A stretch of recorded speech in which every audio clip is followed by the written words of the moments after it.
Hello, everybody. What is going on? This is the first episode of Working Title. That is the actual title. That is not the working title. Because what we're going to do today is we are going to pitch movie plots. We are going to see who can come up with the best movie pitch of what I gave them. I gave them a genre. I gave them a person. I gave them a thing that needs to be added in here. For today, your genre is going to be drama. You need to have a foster child in there, and it needs to have a birthmark in there. And I'm going to see what our two contestants have up their sleeves today. One of the contestants is actually right next door to me, and that is my wife, Christina. And the other one is, there she is. Oh, look at her. So pretty. Oh, and the other one is actually the person that put this whole thing together. They put opening night trivia together, and it is Adelaide Spence. And also pretty. Yeah, the hair is solid. I appreciate it. And anyone out there that might be saying collusion or anything like that, yes, this is collusion because this is the first episode. So I want two people I know is not going to give me too much shit for anything that could possibly go wrong. So that's what we're doing. So for right now, we are going to try to figure out who's going to pitch their plot first in the first section, which I'm calling Hit Me With Your Best Plot. And due to the fact, yes, I know it is very nerdy, but I appreciate it. And I made that up, and my wife will laugh at me. I don't really care. That's what happened. And since she is my wife, I'm going to let her decide if she wants to pitch her movie first or second. Oh, I'm definitely not going first. Just 1 second as the showrunner. Let me just whoop, whoop, whoop. There you go. Yep. All right. Looking good. 100% collusion. And if anyone wants to call it, I don't care because that's what's happening. Okay. So, Spence, we will give 5 minutes to each contestant to pitch their thing. The other contestant will just be as silent as possible. Facial expressions, obviously okay to show disgust or intrigue. I don't care. But we'll give 5 minutes to each contestant to see what they have. I don't want to go much longer than that, or someone might just start rambling on forever. So, Spence, your 5 minutes is going to start right now. All right. So, if you guys don't know me, I like really pretentious Oscar bait type bullshit a lot of the time. I mean, I know that because I've championed Stop Telling vs. the World and the musical that shall not be named, but I really enjoy Oscar films. So when Anthony told me I need to pitch something that sounds really boring, I said, you know what isn't boring? Oscars. So I'm going to give you the best chance at an Oscar for my lead actor, which I'll get to later. But, you know, orphaned, birthmarks. Seems very simple, right? What if I told you there were two twins who the mother couldn't handle them because, you know, twins are sort of hard on someone to carry and raise on their own. So being conjoined, they had to be separated at birth. Not the name of a movie, but a good TV show. And they were separated right at the conjoined point with a birthmark. So you have two women who are just living across the world from each other with a split birthmark, unifying them together. One day, one of the women, let's call her Michelle, which I'll get to why later. Michelle ends up seeing her, just a random girl on a TV show who looks just like her, just competing. And she wins whatever. She can't shake it. It sticks in her mind. It sticks there like a barnacle on a boat. That's the metaphor I'm going with. And she can't shake it. So then she goes to her dad and says, hey, Dad, do you know anything? Like, is there a reason like she looks so familiar? And he's like, he's a little shaken. He can't really process like if it now is the right time to tell her, or if he should just keep the secret for as long as he can. She gets a little suspicious. She does some searching online. She talks to her a little bit more and then finds a little piece of paper just hiding in his office. She finds the adoption paperwork. Growing up, she was never told she was adopted. She asks her dad about it, and her dad tells her the whole story.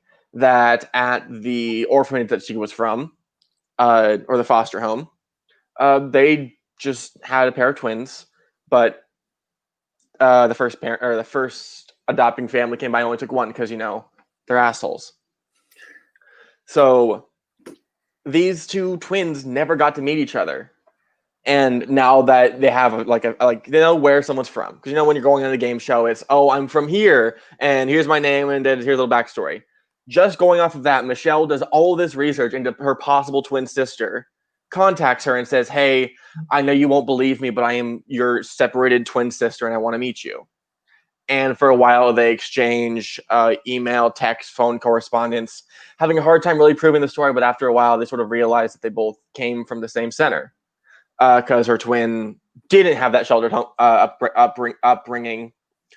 So they have like these very long, deep conversations about how it just felt being an only child, how alone they felt in the world, how much they always wanted, like they felt like a hole in their heart, waiting for someone to just be there for them. And never really got that. And this all builds up to eventually they say, okay, I believe you, let's meet up. And this is when we get to the big third act finale of the film, and they see each other for the first time. And they embrace each other in this deep, warming embrace that just you have never met someone or haven't talked to someone for decades, if not more. And finally, at that point, credits roll, and you see the audience rise, clapping at fucking Cannes, Venice, wherever, saying, thank you. Thank you for making art so poignant, not about me, but about people who I think might have problems that I want to sympathize with. And then boom, you get Oscars. That is my pitch. It's separated at birth with an asterisk. I haven't come up with a title for it, but I will, hopefully, before the end of this broadcast, I can see the rest of my time. Okay. Not bad. Going for the Oscars off the bat on his first movie, or their first movie. I appreciate that. Sounds very interesting. I'll be interested to see who you have casted on that in the next round. And for now, Christina, you ready for your 5-minute pitch? Or less? It'll probably be less. Well, you have 5 minutes. You take your time. You need to figure it out. But I am not a creative person. I teach math. So here's my best bet. Did my timer start? It is right now. Go ahead. Okay, so my favorite type of dramas are movies that I think are very realistic, that are simple. If you think of the movie Brooklyn, there's not this crazy plot going on. It's living life. You think Lady Bird, you're just living life. It's a story people can relate to. So the first thing that came to mind is you have a couple. I have a 5th grade teacher who's married to an accountant. Just simple, suburban family, but they are struggling to have children, and she works in a low-income school, and one of her students is being neglected at home, being abused at home, and the kid needs to go into foster care. So her being the teacher and already having a relationship with this student, and this couple being struggling, they jump at the chance to bring home this young girl. And because of her troubled past, it's very hard for her to get acclimated into a loving home. She has a very tumultuous relationship with the husband. Like, she's afraid of him. She's not into, obviously she has trouble with her own father, so she's very afraid of being around him. And then, one of the freakouts that occurs, a candle knocks over, his shirt catches on fire, and he has to quickly take it off, which reveals a giant birthmark on his back. And she resonates with that because she has a giant birthmark on her stomach that she was always super self-conscious of. And it kind of struck her as I have something in common with this person. And that was the breaking point of them starting to become a real family. And of course, it'll be a happy ending where they get to adopt the kid in the end. That's all I have, because I just wrote it down real quick because I don't do this. So that's as creative as I get, people. It's just a regular real life story.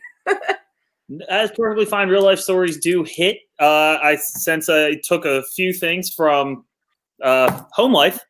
Teacher, low income area. The husband has a birthmark on his back. Yeah, that's a little familiar to me, but I like both pitches. Both pitches are very interesting. Both pitches definitely touch on, they're going for the feels. I feel it. Everyone's going for that, but it is a drama. That's what we're going for. No one went too no one went crazy. The conjoined twins at birth, a little interesting, but a little bit to another level. But now I'm actually very curious who you were. They were separated and lived their whole lives apart. It's so sad, right? It's almost like I won a fucking Oscar or something. Whoa. We're going to throw as many sad things in that movie as possible to make sure that Oscar is done. But Christina, you went second. So now the next round of this is known as casting call, where each competitor will cast their movie. I just need the 2 main leads, maybe a supporting or 2 if there's a it's the best supporting actor and actress. And if you know them, throw a director out there. People know me. I might not know who the director is, but people watching might. So if you have a director in mind that you really want to bring out this Oscar, let me know who that is. Christina, you went second for the pitches, so you will go first for the casting. So who was your leads? Okay, so I obviously have 3 main characters. So the little girl is going to be McKenna Grace. I absolutely love her. I love her. I've loved everything she's done. She just reminds me of like a Dakota Fanning, who I also loved when she was younger.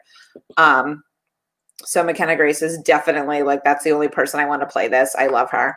As far as the teacher goes, I went Margot Robbie. I think she has such a quality to her to kind of be tough and sassy, which I think would be someone that would resonate in a low income area. Kind of to the point, stands her ground, can remain level headed. And obviously Chris Evans is the husband because if I'm pitching a movie, he's going to be in it so that I can meet him. I know nothing about directors, but if Peggy is still watching, I'll just have her boy Richard Linklater do it because I do like it. That makes sense. Of course, not really surprised by the Chris Evans being casted. That seems to be the most obvious. Well, I really couldn't think of anybody better, honestly. He can't act. That's true. And I'm not letting him anywhere near Margot Robbie. What are you, nuts? Come on. Let me have something out of this. I get to see Chris Evans. I don't get Margot Robbie at least for a second. No, fine. Let's see how this is. All right.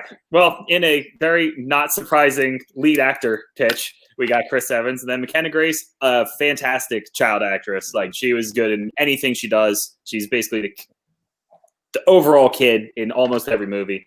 And Margot Robbie, obviously, a great choice for just anything. She can act. She's great. Oh, there you go. Got you, girl. She knows one director, and that's all because of you, Peggy. Yep. All right. Spence, who are your conjoined twins? I don't have my pretentious glasses around, damn it. Is it Lindsay Lohan? Fuck. No, that's a great choice. It's really you automatically win. We're done. You got it. Once again, pretentious Oscar bait thing here. I'm going full studio head. It's who deserves to win an Oscar.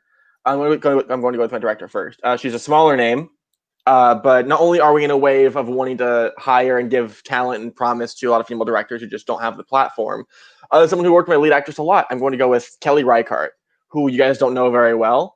This year, she directed First Cow for A24, and a couple years ago, she directed a film called Certain Women, which one of the segments in the film stars someone who I think deserves to win an Oscar, 4-time nominee, hasn't won yet because the system is just screwed. It's Michelle Williams. You probably know her best from Manchester by the Sea or My Way with Marilyn. Wonderful, wonderful actress. She keeps getting screwed by when she's nominated, when she's being pushed. This is the film that will win her the Oscar for sure. You know why? Because she's being challenged all the way. And it's something we love more in an Oscar film, the character's being challenged. Her twin will, of course, be played by Carey Mulligan. That's a nice little pretentious film nerd joke for you. It's just a really basic, simple choice. And supporting actor, which, not going to lie, I did this partially just to get Christina, but also because I think he'd be a great choice. After he was robbed of a Best Supporting Actor Oscar for Paddington 2, I'm going to have Hugh Grant play Michelle Williams' father. Oh, okay. And as he's reaching like the later stages of his career, he's not getting as much material, not as much things that are going to get him that Oscar that, like, the Englishman went up a hill and came down a mountain. I think this is the film that will really push him to being a serious actor in the lights of the Academy. And because you said we can do one more, I said the game show host that he sees Carey Mulligan on. I'm going to pick James Marsden, partially just because I want to bring back Corny Collins, but also he looks somewhat like Anthony, so I want to appeal to his ego a little bit. Well, so, yeah. James Marsden never gets the girl, though. So. Wait, yeah, he's the game show host. He doesn't need a girl. I mean, he can come home to Margot Robbie or whoever, but he's just here to have some fun and bring back the Corny Collins show. Okay. I like James Marsden. I do enjoy everything he's in, other than the fact that the poor bastard keeps getting just every girl just leaves him. I feel so bad. Or they kill him. I don't know, X-Men style too. So he really has a rough go in Hollywood. But he is good. You definitely went a little more on the pretentious side. I mean, there was no Chris Evans or Margot Robbie. Basically stayed away from all of the comic book movie people, but I like it. It's Oscar nominated. It was pretentious. Hugh Grant's in The Gentleman, which is basically a comic book movie, just like not one of the cool ones. Yes, that is accurate. This is hot. Stop. All right. Well, can I make Denzel Margot's principal? Denzel's in it. It's probably going well. All right. We got your cast. You guys both heard each other's cast. You both heard each other's plots. Now we're going to basically, if you've ever been on the comment section in Facebook or YouTube and just seen how awful people are, that's why this is called the comment section. This is when you two, I just want to fight. I want you to tear the other person's down. Why does this suck? Tell me why theirs sucks. Tell me why the other one sucks. Tell me, if you think it's good, you can also give them compliments if you want. If you think a casting choice could be better, then bring them down a little bit. This is the part where you guys try to convince me why the other one is worse, why I'm not greenlighting that movie. So I'm going to let you two go at it. And then after this is over, I might have a question or two. But other than that, I'm waiting to see what you two have to say about each other. Sadly, we got two of the – I feel like you guys are going to be way too nice to each other here. But no. Oh, good. Excellent. Then let's do that. All right. So number one, Christina. You know what? You pitched a movie very close to your heart, and I can feel that. But you pitched a Hallmark movie. You're going to need some of the best talent in Hollywood to do something that inspires no creativity, no actual weight within character or acting or anything. You could put this on any just basic cable network and be like, oh, that's nice. Put in a Christmas tree and some white people. Wouldn't surprise me if it's a Hallmark movie. I don't think anything here inspires or challenges anyone either in front of or behind the camera. I mean, your twins were conjoined by their shoulders. What does that even mean? Who said it was shoulders? It could be anywhere. It could be a magic birthmark anywhere. Birthmark. Okay, I want like actual medical drama here. I've seen Grey's Anatomy. I've seen them separate twins. It's fucking crazy. So you're telling me they're just taking them apart at the shoulders? Just have them be twins then. Why do they have to be conjoined? Well, fine. Have that be like the big, like second act, like big dramatic moment. Like you're seeing like the parents of the kid. The parents could be famous fucking actors too. They could cameo whoever. Just imagine them like being heartbroken. And not only are they twins, they're conjoined twins, which means they have a very low like survivability rate. And watching is like they might go up for adoption, they might go to a foster home, but just that fear in their eyes, like you love your kids so much, even though you can't keep them, and just wondering if they'll come out alive. That is major drama. You have my feelings hurt, which are valid, but also, will that win an Oscar? No. I feel like you could have added more to the plot. Like if they were conjoined at the side, one of them could be missing a kidney their whole life to be like, oh my God, I don't have a kidney. But the other one got to keep the kidney, you know? You don't need two kidneys. You don't need a second kidney. Fuck the other kidney. The other twin got it. So now you see her on the game show and you're like, yo, Dad, this bitch has my kidney. You go on a game show and you're like, haha, I have two kidneys. Fuck you, America. That's not how it works. Listen, all I'm saying is I feel like there was no need for them to be conjoined if they're just going to be twins anyway. You're adding so much more if there's not medical drama. Like this is Grey's Anatomy then if they're joined. I've seen that episode twice. Well, it's like, okay, so my inspiration for this, have you seen the movie Lion? Of course I haven't seen the movie Lion. Is it a good movie? Yeah, it's a great movie. Like, it was Ashley Judd's in it, and the dude from Slumdog. Keep going. Oh yeah, Dev Patel's awesome, and he's very hot. But no, so my inspiration for this was, if you've seen the movie, at the very end of the film, you see him reunite with his mother, and then they show the real life footage of the actual dude reuniting with his actual mother. And imagine that being your climax. Just you love someone so deeply, but you've been like apart for 30, 40 years, whatever it is. And you finally reconnect with the person who like means the most to you, both emotionally and just genetically. This is the person who like brought you so much love and care for your life you were never really there for.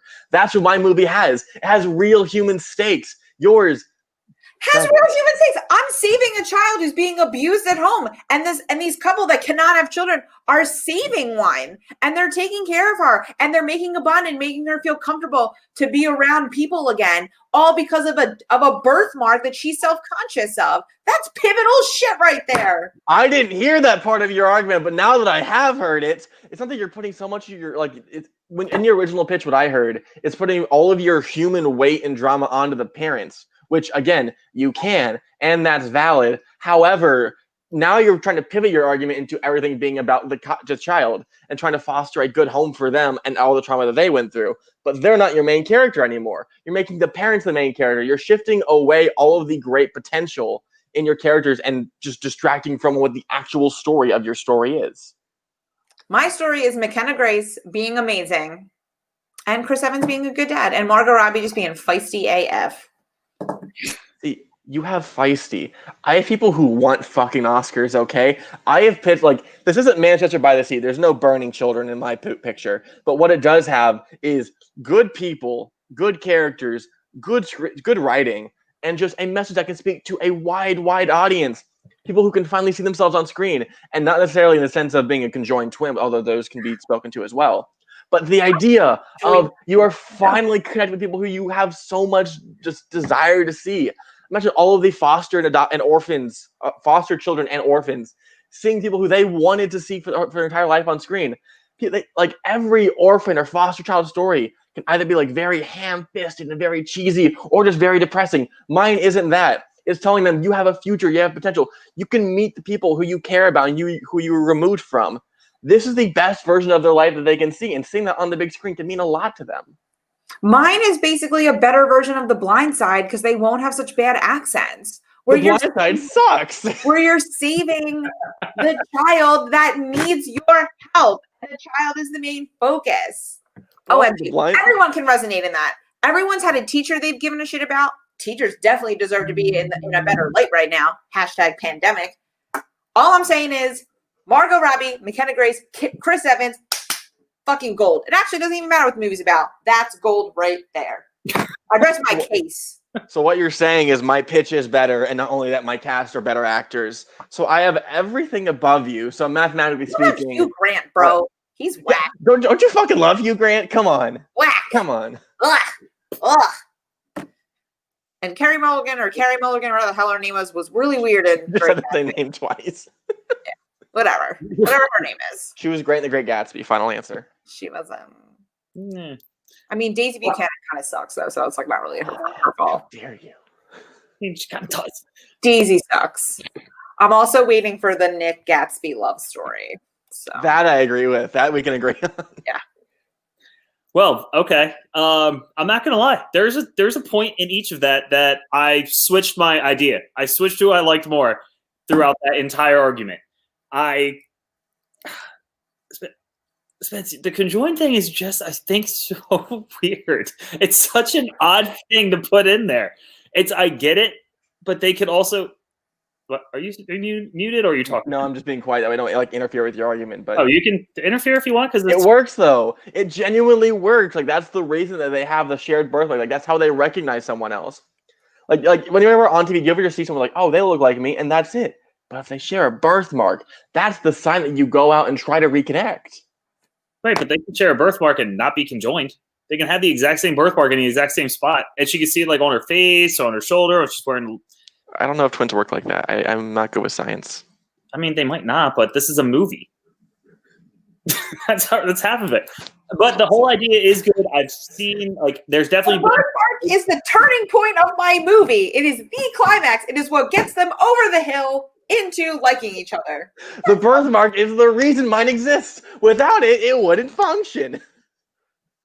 Agreed. So hey, we have almost the same fucking face. That didn't clue them in. It's the damn birthmark. Believe me, I'm getting to you. Don't worry. I'm getting to you. You calm down. But no, I like the birthmark idea. You definitely make it a absolute focal point of the movie. It is not a smaller part. It is the whole point of the movie. Oddly, something Christina said made me feel like you could pull more of an Oscar out of this if you just maybe used, hey, they look the same. And Christina said something about the kidney.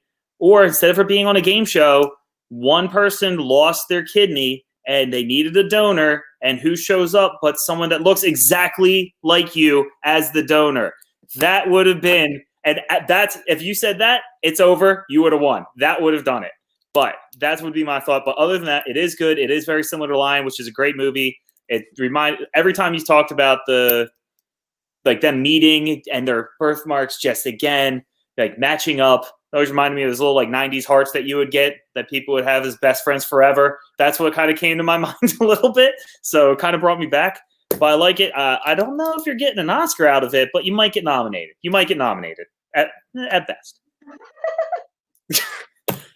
Christina's, yours. I mean, your casting is, I mean, whatever. Chris Evans and Margot Robbie, fine. You want to meet them, that's good. McKenna Grace is an absolutely great choice because she's fantastic as the younger child who usually sometimes has an issue or something like that. Jacob Tremblay would have also been fantastic as I probably would have liked that a little bit more.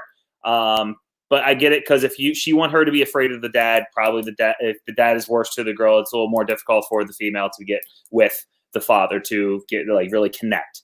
The thing with yours is I definitely see a lot of familiar things because, namely, obviously, as everyone knows, I'm married to her.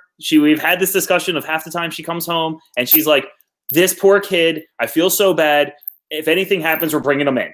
And we might have just lived in the apartment at this point, and it was very possible that I was going to have a child the next day when I came home from work. So I understand what you're going for there. It actually is a really good story. It does bring a lot to the front. It is a little bit more realistic than the conjoined twin thing because there are a lot of kids out there that have problems, that have bad parents, that need somebody to save them. So I did appreciate that. The casting, I probably am going to throw over to Spence as the better casting. You knew that was going to happen. The story, though, Spence, if you did, I got to say, this is not collusion at all. This is not has anything to do with this. Yeah, I forgot you made that. That does not help me at all. But I'm actually would have to give the green light to Christina because I think the story hits home a little bit more for a drama. If you would have did the kidney option, you would have won because that would have done it. The TV show I get, but I feel like it's one of those things that could be put into a thriller, a mystery, or even a comedy where someone sees someone that looks like them and then it becomes how's this road trip happen? All the goofy stuff that happens along the way. It could go that way as well. There's too many options there. Christina's is a very simple family story that kind of hits home for a lot of people probably out there. Probably a lot of kids will feel it too if they have a bad home life. And like she said, I mean, I know there's a lot of teachers out there that see these kids, that see kids that have a rough home life, that have issues, and it's got to hurt. It's got to hit hard at home. And I know when a teacher goes and sees this movie, they're going to see it. They're going to really appreciate it. It kind of reminds me, I know McKenna Grace was in it, Gifted as well, of a movie where a kid is gifted, but it's about the kid, it's about the uncle, it's about the mom, and they're having issues, and it kind of hit me in a way too. So, your cast was much better because we all know Christina what she was going to do with the dad, but the story itself, maybe it just hits a little home for me as well. But I'm going to greenlight her story, her plot, her pitch. Spence, you do one or two things and change yours, you're getting it, and you're getting the Oscar. All one or two changes, that's all I need out of it, and I think you would pull off the Oscar. Yes, collusion. Well, at least this episode is, but not that. That's legit. If you have to yell at me now, go ahead and yell at me about it. I never want to do this again. This was terrifying. This was a lot of fun. I really enjoyed it. I think the problem is I just didn't put enough into it. Like, that's a great angle. I finally have my title, just Sisters Across the World, because I just couldn't think of anything better. I could have added more things, but you know what? Eventually, after a few more shows, I will challenge Christina to a rematch and absolutely destroy her like I intended to today. Oh, no, because I didn't really put a lot of effort in, and I don't intend to put effort in, and I'm afraid of you if you really put effort in. Well, if you do another match, I would like to know, because this one I kind of tried to keep it to something that I thought both of you would enjoy, of a drama, something that you both understand pretty well. What else would be like top tier if you tried to pitch another movie? What genre of movie? The other two you get no choice in, but what genre of movie would be like the best for you? I really want to pitch like it's just an over the top, really fucking weird sci-fi movie. Oh, can we do musicals? Yes. Yes. I will work so hard on a musical. I'll have like an opening number. All right. So like in a month or two, let's do musicals. I won't sing on camera, but I will have the greatest musical pitch and song titles. And I will have both Broadway and film casting choices. You are not ready for this, Christine. Oh, okay. like this. I'm also, just to let you know, I'm taking everything you just said and also going the opposite way. So I'm trying to think of what you would hate, and I'm going to also make people do that too. So just to make it more challenging. But musicals, I thought about musicals. I didn't know how it would go through this. Peggy, do not worry. You're getting a rom-com one at some point. I don't know who you're playing just yet, but you're getting one. Probably Tony. I don't know. Oh, yeah, Tony would be good at rom-coms. Yell at each other. So that's probably going to happen at some point. I got a couple ideas with the people that signed up and posted of who I'm going to do. I'll start, but this was fun. I like doing this. This is something that I'm glad Spence asked me to host this, because this is something I do a lot, not pitch movies, but I do something online where I go and they give me that genre. They give me a person, and I have to write stories or screenplays, stuff like that. And I enjoy doing it. It's something that always comes to my mind. I am absolutely atrocious at writing, but my ideas are usually good. So that's what, yeah, she knows. My writing's terrible, but I can think. So I like hearing everyone's ideas. I like hearing this pitch. I think from now on, what I'm going to try to do for anyone that's watching or anyone that watches this later, the plan will be you're going to get all of your stuff at least a couple days in advance. You will have time. This was not off the cuff for them. That's a good one too. Yeah, that'll happen. Oh yeah. I got plenty of stuff in my mind already. I have a couple that are just turn down your microphones turn down your speakers, those kind of things as well. But for now, Christina, great job. I thought it was a good one for you being scared about this and thinking that you're not creative. You kind of took stuff from the heart and you went with it. You're down to do this again with musicals? And in a while. Yeah, we'll give you some time. We'll give you I'm gonna need ample time to prepare if I'm going to go up against Adelaide and musicals. Spence, how do you feel about it? How do you feel? I feel fucking great. Like, again, I would have preferred to win today, but it was a really fun time. Again, I didn't put as much effort into this as I probably should have, but next time when I do, I'll remember the kidney thing or something like that, and I will ideally win.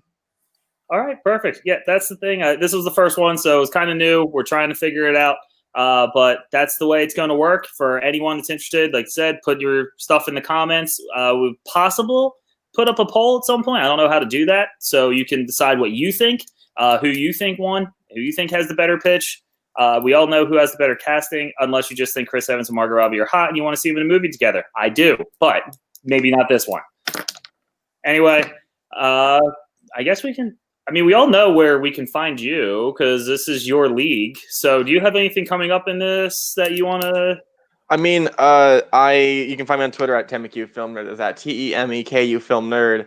Of course, yeah, check out the singles league. Geek just dropped a match. So all of you in the live chat, please go check that out. Is the third qualifier for the upcoming Geek tournament, as well as keep an eye on Full Metal. Just, I'm not going to say why, just keep an eye on it. Ooh, interesting. I will. Christina? I mean, I know we can find you from 10 feet away, but where else would we find you? Yeah, I'm here. Keep watching the tournament. More matches are coming. Always check over at Feature Presentations. My boy Tony's putting out some good stuff. He had a big announcement today, so definitely check that out. And Rue has an awesome One Gotta Stay, so everybody's got to check that one out too.